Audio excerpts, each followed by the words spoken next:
नमस्कार प्यारे साथियों, क्या हाल है आप सभी का। आशा करते हैं आप लोग स्वस्थ होंगे और बहुत मज़े से क्लास लेने के लिए एकदम तैयार होंगे। कोई समस्या नहीं होगी आपको। अगर कोई समस्या भी होगी तो आप सीधा-सीधा हमें कमेंट कर सकते हैं, सर ये समस्या है, कोई हेजिटेशन नहीं होना चाहिए आपको। अगर कोई भी समस्या आपको उत्पन्न हो रही है, तुरंत बिना कुछ देरी किए आप कमेंट बॉक्स में टाइप कर दीजिए कि हाँ सर ये समस्या है, इसका समाधान कर दीजिए। हम तुरंत उस समस्या को हल कर देंगे, क्योंकि आप ही के लिए तो आपके समक्ष हम उपस्थित रहते हैं। जब आप संतुष्ट नहीं होंगे, मजा ही नहीं आएगा। क्योंकि क्लास एकदम मजे से करनी है ताकि जितने भी कॉन्सेप्ट हों सब क्लियर हों और सब आपके समझ में आए। ठीक है दोस्त, बहुत ज़्यादा समय तो अब रह नहीं गया है। आज इसमें निकल गई आपकी ये 23वीं तारीख है, 23 तारीख है ना आज। 23 तारीख ये है, 7 दिन इसमें बचा है, फिर अगला आपका दिसंबर आ रहा है, दिसंबर में ही पेपर है आपका, तो समय ज़्यादा रह नहीं गया है। बस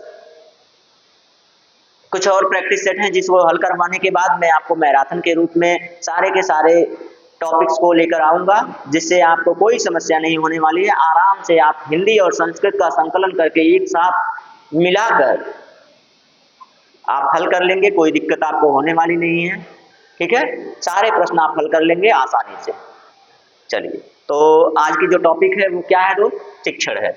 क्योंकि कल मैंने आपको गद्यांश पढ़ाया, गद्यांश और पद्यांश पढ़ाया, तो गद्यांश पद्यांश में तो मजा आता है दोस्त। चलिए, कौन सी टॉपिक है आज आज चलते हैं अपने टॉपिक पर। टॉपिक है आपका क्या, शिक्षण ना। तो गद्यांश में मजा आता है कि नहीं आता है?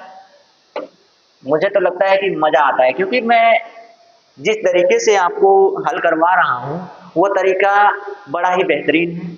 कोई समस्या नहीं होती है उससे, समय आपका बचता है और समय ही तो हमें बचाना है, समय ही हमें बचाना है। तो आइए दोस्त, आज ये कल हमने कर दिया था 15वें प्रश्न के बाद चलते हैं इसमें।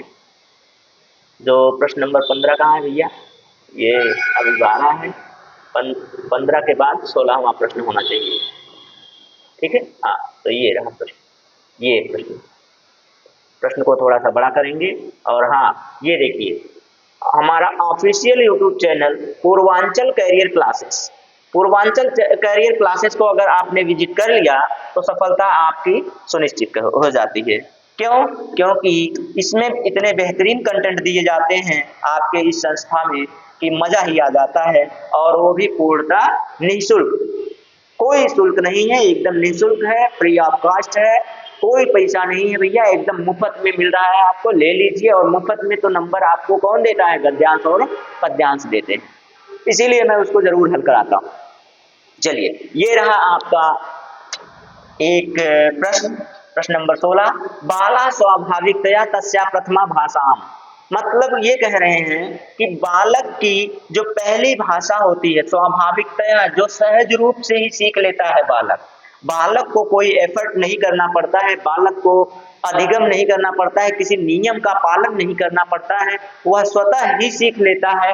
मतलब क्या हो गया कि उसके परिवार की भाषा, उसके परिवार की भाषा, परिवार की भाषा, बालक के परिवार की भाषा, ठीक है, भाषा, या इसी को कहेंगे गृह भाषा, गृह भाषा। गृह भाषा के साथ साथ इसी को हम कहते हैं मातृभाषा, बालक की मातृभाषा। इसी को हम लोग कहते हैं सहज भाषा, इसी को हम लोग क्या कहते हैं, सहज भाषा। इसी को हम लोग क्या कह सकते हैं, प्रथम भाषा, बालक की पहली भाषा या प्रथम भाषा। ठीक है, पहली भाषा, बालक की पहली भाषा, इतने नामों से इसको जाना जा सकता है दोस्त। और इसको जो इसमें आपको दिया गया है, ठीक है, इसमें आपको दिया गया है, तो वह होता है, ये सारी चीजें आपको समझ में कहां से आएंगी, अर्जन। तो इस भाषा का क्या किया जाता है, अर्जन किया जाता है दोस्त, अर्जित किया जाता है इस भाषा को।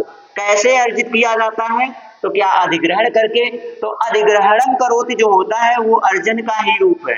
अधिग्रहण का मतलब अर्जन का ही रूप है, लेकिन वो नहीं होगा। क्यों नहीं होगा, वो मैं आपको बता रहा हूं। तो अधिग्रहण भाषा है, अधिग्रहण किया जाता है, मतलब अर्जित किया जाता है किस भाषा को, भाषा को अर्जित किस तरह से किया जाता है वो आपसे इसने पूछ रखा है। तो किया जाता है आपका अनुकरण करके। इस भाषा को यानी कि मातृभाषा को अधिग्रहण कैसे किया जाता है, तो अनुकरण करके किया जाता है। अधिग्रहण ही किया जाता है, देखिए अधिग्रहण ही किया जाता है, लेकिन अनुकरण करके अधिग्रहण किया जाता है, अनुकरण करके सीखा जाता है। क्या करके?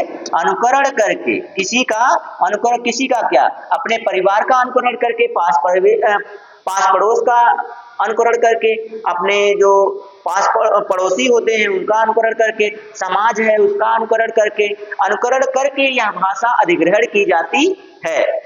अब समझ में आ रहा है? अनुकरण करके यह भाषा अधिग्रहण की जाती है, अर्जित की जाती है।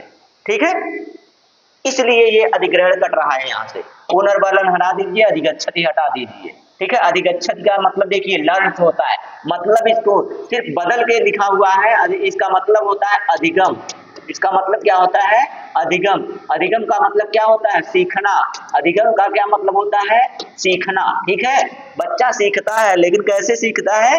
अनुकरण करके सीखता है। तो उसी को हम लोग परिवार की भाषा, गृह भाषा, बालक की पहली भाषा, मातृभाषा, सहज भाषा या स्वाभाविक भाषा, ये देखिए स्वाभाविक भाषा, ठीक है, स्वाभाविक भाषा भी कहते हैं। तो इस तरह से प्रथमा भाषा तो लिखा गया है, देख लीजिए, मैं तो अभी तक ध्यान ही नहीं दे रहा था। यहाँ तो प्रथमा भाषा लिखा हुआ है, प्रथमा भाषा। तो आशा करते हैं आपको यह समझ में आया होगा कि बच्चे की मातृभाषा क्या होती है और कैसे उसको सीखा जाता है। ठीक है, उसके कितने नाम हैं, सारी की सारी चीजें आपके सामने हैं। ठीक, चलते हैं आगे, चलते हैं दोस्त अगले प्रश्न पर। ये रहा आपका अगला प्रश्न। कौन सा प्रश्न है? अधोलिखितेषु किम ग्रहणात्मकं कौशलम अस्ति। तो इसमें से ग्रहणात्मक कौशल कौन सा है, ये पूछा गया है आपसे। कौशल कितने हैं? तो कौशल मैंने बताया था LSRW, ये 4 कौशल होते हैं आपके। मतलब क्या होता है? श्रवणम, लेखनम, पठनम और भाषणम, ये 4 होते हैं। चारों में से आपको मैंने बताया हुआ है कि ये चारों के चारों कौशल जो हैं वो आते हैं कौशल में। तो कौशल में मैंने इनको तो बता दिया है, देखिए यहाँ पे लिखा हुआ है पठनम, लेखनम, श्रवणम, भाषणम। पठनम, लेखनम, श्रवणम, भाषणम, लेकिन इनको 2 भागों में बांटा जाता है। एक तो ग्रहणात्मक कौशल, एक क्या है? ग्रहणात्मक कौशल, और दूसरा होता है अभिव्यक्तात्मक कौशल, अभिव्यक्तात्मक कौशल। मैंने आपको पहले भी बताया हुआ है, पहले की क्लासेस आप देखेंगे उसमें भी बताया हुआ है। तो ये जो ग्रहणात्मक होता है, ग्रहण करना मतलब किसी के विचारों को, किसी के भावों को, किसी के जो अंदर निहित भाव हैं, विचार हैं, उसको ग्रहण कैसे किया जा सकता है। तो ग्रहण आप कैसे करेंगे बताइए? कुछ चीज लिखी हुई है, कुछ चीज लिखी हुई है, उसको पढ़कर आप ग्रहण करेंगे। पहला काम पढ़कर, दूसरा सुनकर। बिना पढ़े आप कैसे करेंगे? तो एक हो गया पढ़ना और दूसरा हो गया सुनना। एक हो गया पढ़ना, दूसरा हो गया सुनना। इसको संस्कृत में कर दीजिए, हो गया पठनम और दूसरा हो गया श्रवणम। श्रवणम हो गया। अब बताइए ये दोनों के दोनों आपको समझ में आए कि नहीं आए? किसी के भावों और विचारों को यदि हमें ग्रहण करना है, जानना है उसको, तो हम कैसे ग्रहण करेंगे? उसके लिखे हुए चीजों को पढ़कर ही ना। जैसे अब कोई फिल्म आप देखते हैं, उसमें हीरोइन के बारे में या हीरो के बारे में जानना होता है तो वह डायरी लिखते हैं। तो डायरी लिखकर छिपाए रहते हैं, वो हीरो पा जाते हैं तो उसको पढ़कर उसके विचारों को, उसके गुणों को, उसके लक्षणों को, उसके हैबिटों को जान जाते हैं ना। फिर उसी हिसाब से उसको पटा लेते हैं। मतलब क्या करते हैं? उसके चाहने वाले बन जाते हैं। तो उसी तरह से मैंने आपको कहा कि पढ़कर, और दूसरी बात क्या होती है? सुनकर। अगर वह इंसान कुछ कह रहा है, सामने वाला कुछ कह रहा है, उसको क्या करते हैं आप? सुनकर उसके विचारों को जानते हैं ना। जैसे कि मैं आपको जो समझाना चाह रहा हूं, आप सुन रहे हैं तभी तो जान रहे हैं। मैं यहाँ लिखा हूं, इसको पढ़ेंगे, पढ़ने के बाद ही तो आप उसको समझेंगे कि हाँ ये बात कही गई है। फिर उसके बाद अभिव्यक्तात्मक कौशल, मतलब हम अपने विचारों को किसी को कैसे प्रकट करेंगे। जैसे हमें एक गिलास पानी चाहिए हो तो बोलेंगे ना कि हमको एक गिलास पानी दे दो भैया, बाबू एक गिलास पानी दे दो, चुन्नू मुन्नू एक गिलास पानी दे दो, बाबू सोना एक गिलास पानी दे दो। बोलेंगे तब तो समझ में आएगा, व्यक्त कर रहे हैं। तो यहाँ हो गया संभाषणम, या इसी को कहते हैं हम लोग बोलना। बोलना छोड़िए, तो यहाँ इसको थोड़ा सा करेक्शन करेंगे, ठीक है, लीजिए। तो हाँ, क्या हो जाएगा, भाषणम। भाषणम का मतलब बोलना, संभाषणम दे देता है। और दूसरा क्या हो जाएगा तब फिर, लेखनम। लेखनम, लिखना, ठीक है। तो अब इस तरह से देखिए, इसमें आपका आ गया दो, दो उसमें चला गया, ठीक है। तो इस तरह से आपको समझ में आता है। तो अब ये बताइए कौन सा होगा, इसमें ग्रहणात्मक पूछा है ना, ग्रहणात्मक में पठनम और श्रवणम किसमें है, चौथे में। देखिए श्रवणम पठनम चा, सुनना और पढ़ना, यही हो गया आपका ग्रहणात्मक कौशल। तो अब बताइए भाषणम और लेखनम कहीं है, भाषणम लेखनम है ही नहीं। इसका मतलब है कि बाकी सब गलत है, तो अभिव्यक्तात्मक कौशल का इसमें ऑप्शन ही नहीं है, ठीक है। चलिए आगे चलते हैं। ये रहा प्रश्न आपका अगला। अगले प्रश्न को थोड़ा सा छोटा करेंगे, लीजिए थोड़ा सा छोटा कर देते हैं, आपको दिख जाए, विजिबिलिटी सही रहे आपके लिए, बस बाकी और कुछ नहीं जानते हैं हम। लीजिए, हमको ना दिखे चलेगा, लेकिन आपको दिखना चाहिए। हम हट जा रहे हैं, पढ़ लीजिए, पढ़िए जरा। शिक्षिका विशेषण विषय व्याख्यान करो। शिक्षिका जो है, यानी कि मैडम जी जो है, हमारी मैडम जी हो, आपकी मैडम जी हो, कोई भी मैडम जी हैं, वो क्या कार्य कर रही हैं, वह विशेषण के बारे में व्याख्यान कर रहे हैं, विशेषण के बारे में बता रही हैं, ठीक है। बताने के बाद स तदा सर्वान् छात्रान् प्रत्येकम न्यूनाति न्यूनम एवं स्वगुणं वर्णयितुं निर्देशति, ठीक है। विशेषण के बारे में पढ़ाकर उसके बाद वह क्या कह रही हैं, प्रत्येक छात्र को कह रही हैं कि कम से कम अपने गुणों को, कम से कम अपने गुणों का क्या कीजिए, अपने गुणों का वर्णन कीजिए। वर्णन कीजिए का मतलब कि उन्हें लिखिए, ठीक है, उन्हें लिखिए। अनंतरम च तस्य लक्षणम ददाति, उसके बाद उन्हें क्या कर रहे हैं, और उनके लक्षण बता रहे हैं। अयम विधि कथ्यते, इस विधि का मतलब बताइए। इस विधि का मतलब नहीं है, इस विधि को बताइए। तो क्या विधि है दोस्त, अपने लक्षणों की बात की जा रही है ना, अपने लक्षणों की बात की जा रही है। जब अपने लक्षणों की समग्र लक्षणों की बात की जा रही है, कम से कम अपने लक्षणों को सुनना है, तो ये हो जाएगा आपका समग्र शारीरिक प्रतिक्रिया विधि। समग्र शारीरिक प्रतिक्रिया विधि, अपनी समग्र शारीरिक प्रतिक्रिया विधि है दोस्त। तो इसके बारे में टोटल आप क्या कर रहे हैं, आपको टोटल इसका क्या कर रहे हैं, विशेषण बता रहे हैं, विशेषण बताकर लिखने का प्रयास कर रहे हैं, उनके लक्षणों को बता रहे हैं, ठीक है। तो ये हो गया आपका ऑप्शन नंबर ए, ठीक है। आगमन विधि निगमन विधि मैं आपको बता चुका हूं, आगमन और निगमन विधि तो बता ही चुका हूं। आगमन विधि क्या होता है, आगमन का मतलब आगे, आगमन का मतलब आगे, आगे क्या हो, आगे उदाहरण, आ से आगे, आगे से उदाहरण, आगे क्या हो, उदाहरण हो। नी से नियम, नी से क्या हो, पहले नियम हो, ठीक है। उदाहरण, आगे उदाहरण फिर नियम, आगे उदाहरण फिर नियम। और यहाँ पर क्या है दोस्त, पहले नियम फिर उदाहरण, पहले नियम फिर उदाहरण, निगमन विधि। पहले नियम फिर उदाहरण निगमन विधि, और पहले उदाहरण फिर नियम आगमन विधि, ठीक है। ये दोनों विधियां मैंने आपको बता दी। इस प्रश्न का जो राइट आंसर था वो ये है, ठीक है, समग्र शारीरिक प्रतिक्रिया विधि, ठीक है। चलिए अगले प्रश्न पर चलते हैं। अगला प्रश्न क्या है, प्रश्न नंबर 19 है, क्या है, शिक्षक से सहायन औपचारिकताया का भाषा अधिगम्यते। औपचारिक रूप से क्या कह रहा है कि औपचारिक रूप से सीखना है। तो औपचारिक रूप से कौन सी भाषा सीखी जाती है, औपचारिक रूप से का मतलब दोस्तों ये होता है कि विद्यालय में जाकर निश्चित समय, विद्यालय निश्चित समय, निश्चित समय, निश्चित उद्देश्य, निश्चित उद्देश्य,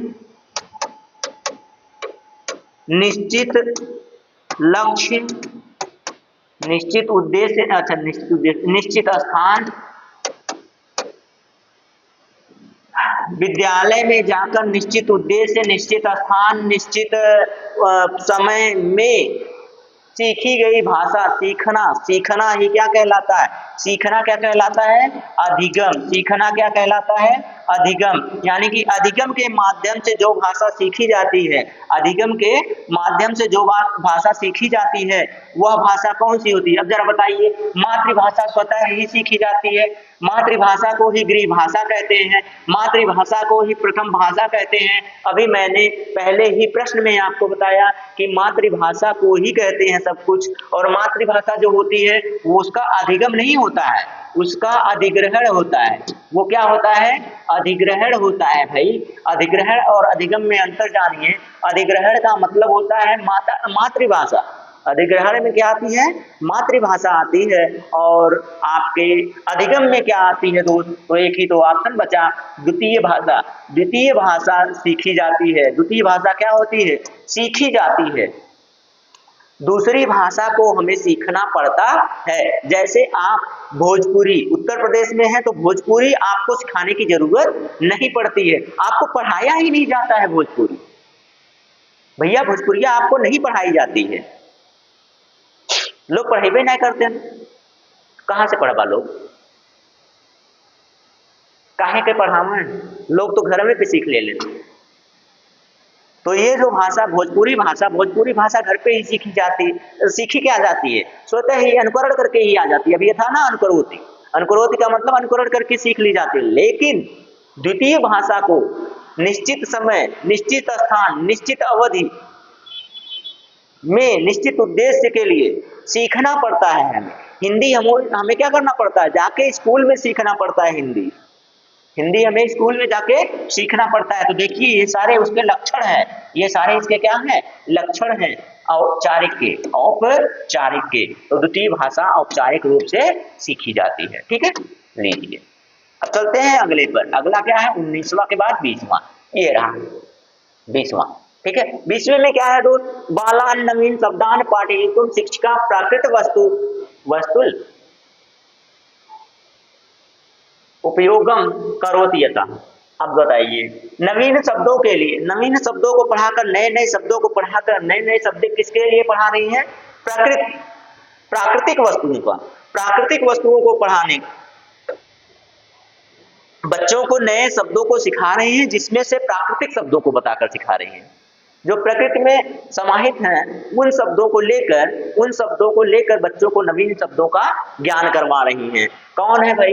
ये शिक्षिका, बड़ी अच्छी मैडम जी हैं, बड़ी अच्छी मैडम जी हैं, कितने बढ़िया से सिखा रही हैं।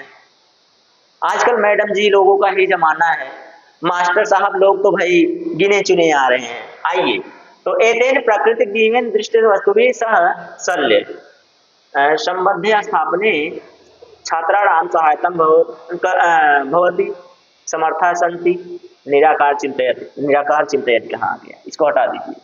प्रकृति वस्तुना अधिगमे सहायं कुर्वन्ति निराकार चिंतने समर्थानां सन्ति। ओ हटाइए उसको, ना सन्ति आया है। पाठयितुं शक्नुमः वस्तु भी एवं वयम नवीन शब्दानां पाठयितुं भवति एतेन शुद्ध शब्दानाम वर्तन्या। हटा दीजिए, सबको हटाइए, सबको हटाइए भाई। ये देखिए ऊपर ही है प्राकृतिक जीवन, प्राकृतिक जीवन से उनको जोड़कर देखिए, प्राकृतिक जीवन दृष्टि वस्तु भी शल्य संबंधे स्थापने, उनको उसके जो अंतर क्रिया करके संबंध स्थापित करके, प्राकृतिक वस्तुओं से संबंध स्थापित करके नए शब्दों का ज्ञान करवा रही है। ठीक है, सहायता प्रदान कर रही है। तो ये वाला ऑप्शन आपका हो गया। क्या कर रही है? प्राकृतिक वस्तुओं से बालकों का अंतर संबंध स्थापित कर रही है। तो ये ऑप्शन अच्छा हुआ। जैसे अभी पेड़ पौधों के बारे में पढ़ाना हुआ, पेड़ पौधों के बारे में पढ़ा रही है, साथ में बाजार से कुछ वस्तुएं लाए तो उसके बारे में पढ़ा रही है। ठीक है, तो ये सारी चीजें होती है उनके जीवन से संबंधित, जीवन से जोड़कर, प्राकृतिक जीवन से जोड़कर। नदियों के बारे में पढ़ा दीजिए भैया, नदियों के बारे में पढ़ा दीजिए, तालाब के बारे में पढ़ा दीजिए, तालाब से जोड़कर पढ़ाइए। ठीक है, इन सबको आप दिखाकर पढ़ाइए ना। तो ये होता है प्राकृतिक जीवन दृष्टि वस्तु भी सहायतम करोति। ठीक है, संबंध स्थापित करने की बात हो रही है। ये ऑप्शन तो हो गया। चलिए आगे चलते हैं फिर। 20 हो गया। 21वें पर आते हैं। भाषाया पाठचर्यायां साहित्यम समावेशन स्यात्। समावेशन स्यात् छात्राणां पाठ्यक्रम भारम न्यूनम करोति। और भाई पाठ्यक्रम का भार न्यूनतम कर रही हैं, कोई बात नहीं, हटाइए इनको। ठीक है, नवीन शब्दानाम ज्ञाने छात्राणाम सहायम करोति। अरे भाई आप जरूरी है कि इसी को पाठ्यचर्या में साहित्य जोड़ेंगे तभी ना ये बोलते हैं यार, नवीन शब्दों को जोड़ेंगे सारी चीजें होंगी। इदम नैसर्गिक भाषायाः पठन पाठन से माध्यम अस्ति। हाँ ये सही है, ये सही है भाई। ठीक है, ये सही है, यही आपका क्या है, सही है। इदम विद्यार्थी न आलोचन क्षमता वर्धयति। आलोचन क्षमता तो वर्धयति होती है, आलोचनात्मक क्षमता उसमें बढ़ती है, लेकिन हाँ एक मिनट भाई, एक मिनट रुक जाइए। इदम नैसर्गिक भाषा, एथेंटिक पठन पाठन करो, पाठचर्या साहित्यम करो, आलोचनात्मक, ये हो जाएगा भाई, ये हो जाएगा आलोचनात्मक क्षमता। मतलब क्या गलत है क्या सही है, सारी चीजों का क्या हो जाता है उसमें इतना अनुभव आ जाता है, बालक में इतना अनुभव आ जाता है कि वह सही और गलत का अनुभव करना सीख जाता है, सही और गलत में परखना सीख जाता है, गलत परखना सीख जाता है। ठीक है, तो कहानी या साहित्य के माध्यम से क्या गलत है क्या सही है उसमें यह बताया जाता है। ठीक है, उसमें यहाँ क्या किया जाता है, बताया जाता है, जिससे बच्चे की आलोचनात्मक क्षमता बढ़ जाती है। ठीक है, तो ये रहा ऑप्शन आपका सही। ठीक है, अगला प्रश्न ये रहा 22वां प्रश्न। भाषाया कक्षायां कथा कथन से महत्वपूर्ण भूमिका वर्तते। तो महत्वपूर्ण भूमिका क्या होती है भाई, तो शिक्षकस्य विश्रामार्थम सहायतम करोति। विश्राम के लिए तो भाई कुछ नहीं होना चाहिए इसमें। हाँ, एतत् कथा कथन विधि जो होती है, तो बच्चा सीखने का तो प्रयास करता है, विश्राम कहाँ पूरी तरीका से होता है, पूरी तरीके से बच्चे को विश्राम कहाँ से मिलता है, बच्चा उसमें भी तो सीखता है। कथा कथन विधि जो होती है उसमें बच्चा क्या सीखता है, उसमें नई शब्दावलियां सीखता है, व्याकरण सीखता है, नई शब्दावलियां सीखता है, व्याकरण सीखता है, और अभी अभी देखा है ना, आलोचनात्मक क्षमताओं का विकास होता है, उसके आलोचनात्मक क्षमताओं का विकास होता है। बताइए ये सारी चीजें सीखता है, तो बच्चा विश्राम में कहाँ गया। उसके बाद देखें, एतत् भाषाया समग्रम रूपम प्रस्तुत, समग्रम भाषाया समग्र रूप प्रस्तुत, भाषा को समग्र रूप को प्रस्तुत करता है। नहीं हटाइए, एक मिनट माफ कीजिए, ये हटा दीजिए, अमोदस्य हटा दीजिए, एकदम हटा दीजिए इसको। एतत् नैतिक शिक्षणम ददाति, नैतिक शिक्षा देता है। देखिए अभी मैंने बताया ना, कथा कथन में जो बातें होती हैं उसमें नैतिक मूल्यों के बारे में बताया जाता है। किसके बारे में, बच्चों को नैतिक मूल्यों के बारे में बताया व समझाया जाता है, बताया व समझाया जाता है। ठीक है, अब बताइए, तो इसमें से देखिए आपने आयोग ने ए माना है, लेकिन ए हमको पूर्णतः गलत लगता है।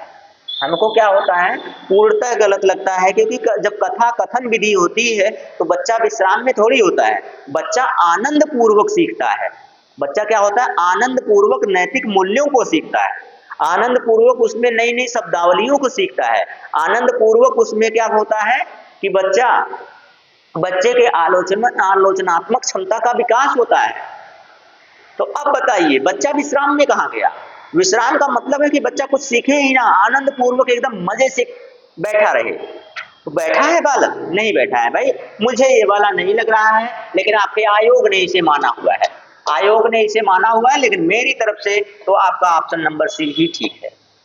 ठीक है, मेरी तरफ से यही ठीक है। ठीक, चलिए आपको जो मानना हो मान लीजिएगा, आयोग का मानना है मान लीजिए, लेकिन मेरी तरफ से मैं आपको वही राय दूंगा, ऑप्शन नंबर तीसरा। कश्चिद् विषयमधिकृत्य स्वतन्त्रया लेखितुं चतुर्थकक्षायां छात्रं शिक्षिका नियोजितुं शक्नोति यदि सः विषयः सम्बद्धः अस्ति। तो कः विषयः सम्बद्धः अस्ति भाई? स्वतंत्र पूर्वक लिखने को कहती हैं। स्वतंत्र पूर्वक किसके बारे में लिखने को कहेंगी भाई? इसमें से वैयक्तिक जीवन, वातावरण और राष्ट्रैक्यम। तो ज्यादातर इसमें बालक को लिखने को जो बात आती है वो सामाजिक समस्या पर लिखने को आती है। किस पर आती है? सामाजिक समस्याओं पर। बालक के आस पड़ोस, बालक के पास पड़ोस, आस पड़ोस नहीं, पास पड़ोस, ठीक, पास पड़ोस, वही तो उसका समाज है। आस के बाद पास, आस पास, पास पड़ोस ही तो बालक का क्या है? समाज है। और उस समाज में समस्या कौन सी है, उस समस्या के बारे में बच्चे से क्या किया जाता है? लिखवाया जाता है। आगे चले अगले प्रश्न पर। प्रश्न नंबर 24। अनौपचारिक माध्यमेन कस्याचित् भाषा अधिगमनार्थ लेखितुं कस्य समावेशः अस्ति। और अनौपचारिक माध्यम से शिक्षा ली जाए, तो यहाँ पे बात हो रही है किसकी? अभी अभी मैंने बताया औपचारिक, लेकिन यहाँ पर अनौपचारिक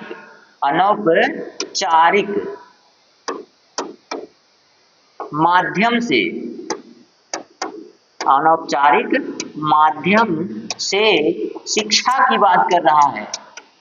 शिक्षा की बात कर रहा है, ना कि ये कह रहा है कि अब अनौपचारिक तरीके से कुछ सीखने की बात। यहाँ अनौपचारिक शिक्षा की बात कर रहा है।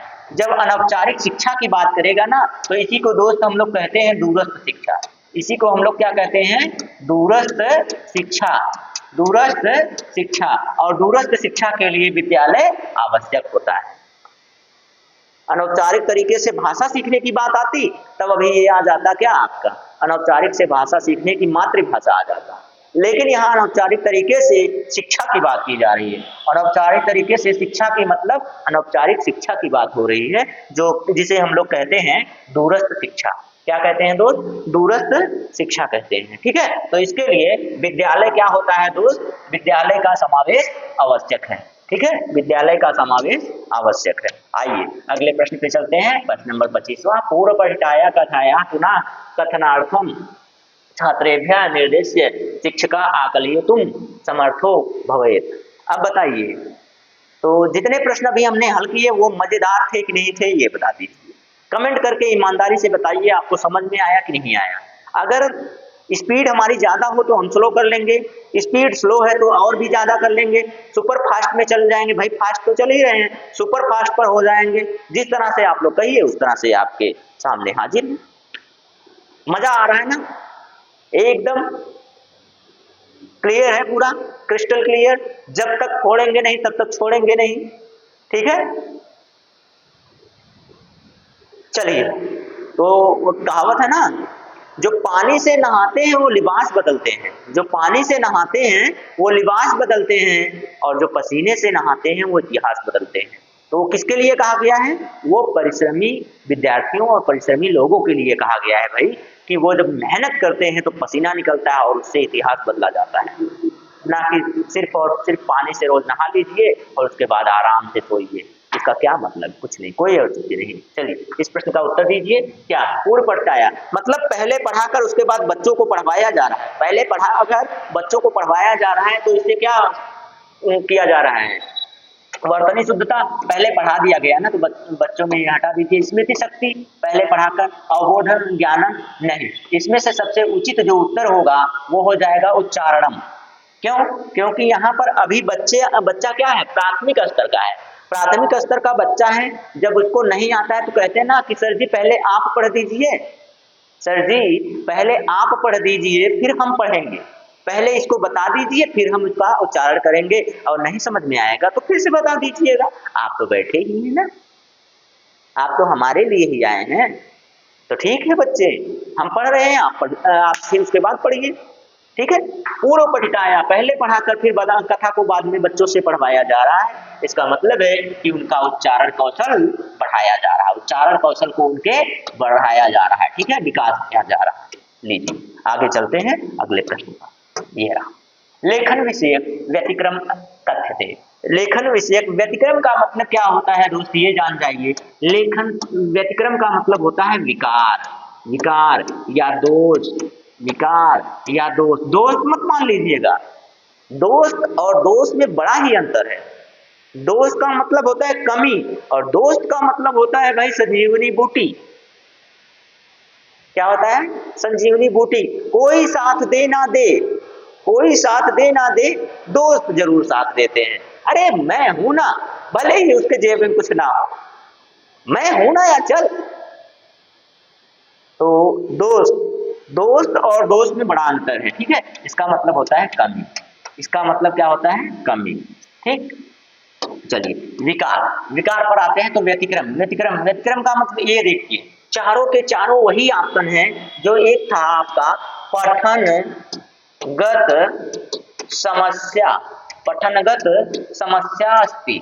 एक था ना प्रश्न, इसके पहले हमने पढ़ाया था पठनगत समस्या अस्ति, उसमें भी यही ऑप्शन था, उसमें भी ऐसा ही ऑप्शन था, जिसमें सेम ऑप्शन था, जिसमें ये सही था, जिसमें लेक्सिया संबंधित था। पठन संबंधी अगर समस्या आपको हो रही है, पढ़ने में आप हकला रहे हैं, पढ़ नहीं पा रहे हैं, लिखने में आप एकदम स्वच्छंद हैं, कोई दिक्कत नहीं है, फर्राटे से लिख रहे हैं, सुपर फास्ट लिख रहे हैं, एकदम टाइप कर रहे हैं, कोई दिक्कत नहीं है लिखने में, लेकिन अगर आप पढ़ने में समस्या आपको उत्पन्न हो रही है तो पठनगत समस्या होती है, ठीक है। पठनगत क्या होती है? पठन विषयक व्यतिक्रम होता है। लेकिन यहाँ पे क्या पूछा है? लेखनगत, लेखनगत, लेखनगत जो होता है दोस्तों ग्राफिया से होता है। किससे होता है? ग्राफिया से। तो डिसग्राफिया, डिसग्राफिया जो है दोस्त, इससे लेखन संबंधी समस्या उत्पन्न हो जाती है। यानी कि आप पढ़ तो पाते हैं, लेकिन आपको लिखने को कह दिया जाए तो आपकी जो हक्की बक्की होती है वो बंद हो जाती है, छठी का दूध याद आ जाता है, पसीने छूट जाते हैं, ठीक है। तो ये जो कमी है, व्यतिक्रम है, उसको कहते हैं आपका डिसग्राफिया।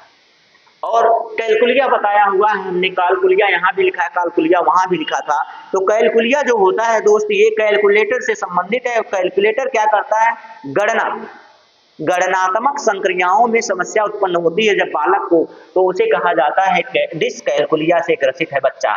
डिस्फोरिया क्या है? डिस्फोरिया का मतलब है कि बच्चे को आप कितना भी पढ़ा लीजिए, वो तनावग्रस्त ही रहेगा, उसको लगेगा कि जैसे कुछ उसको समझ में ही नहीं आया, ठीक है, उसको समझ में घबराया रहेगा, हक्का बक्का रहेगा एकदम से, ठीक है।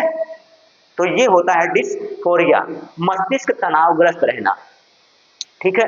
तो ये चारों के चारों ऑप्शन आपके सामने हैं, लेकिन इसका जो राइट आंसर हो जाएगा वो मैं आपको बता दे रहा हूं। अब लेखन विषय समस्या जो होती है वो डिस्ग्राफिया से होती है, ठीक है। तो ये रहा आपका ऑप्शन राइट, ठीक। चलते हैं अगले प्रश्न पर। अगला प्रश्न क्या है? ये 26 हो गया, 27वें पे चलते हैं। पठनम नामा न केवलम लिखित से पठन। हाँ, अब इसमें देखिए, ये पठन, पठन उद्देश्यम, पठन उद्देश्यम, पठन का क्या उद्देश्य? पठनस्य उद्देश्यम, पठनस्य उद्देश्यम किम पूछ रहा है। इसका मतलब ये कह रहा है, ये किम, पठनस्य उद्देश्यम किम मतलब पढ़ने का क्या उद्देश्य है। पढ़ने का उद्देश्य क्या? सिर्फ लिखे हुए पाठ को पढ़ लेना है? लिखे हुए पाठ को सिर्फ पढ़ लेना ही पठन कौशल का उद्देश्य नहीं होता है। पठन कौशल से उद्देश्य ना भवति, पठन कौशल का उद्देश्य नहीं होता है। सिर्फ लिखे हुए तथ्य को पढ़ लेना ही पठन कौशल का उद्देश्य नहीं होता है। तो क्या उद्देश्य होता है मेरे भाई?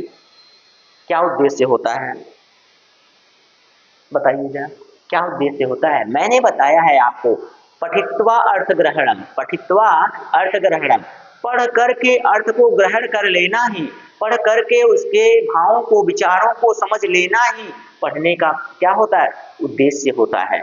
तो इसमें देखिए कोई ऑप्शन है इससे संबंधित? इससे संबंधित नवीन शब्दानाम, नवीन शब्दों से भाई इसमें कुछ है ये नहीं है, नवीन शब्दानाम ये भी नहीं है, ये भी नहीं है, अस्फुट ये भी नहीं है, ठीक है। बचा क्या?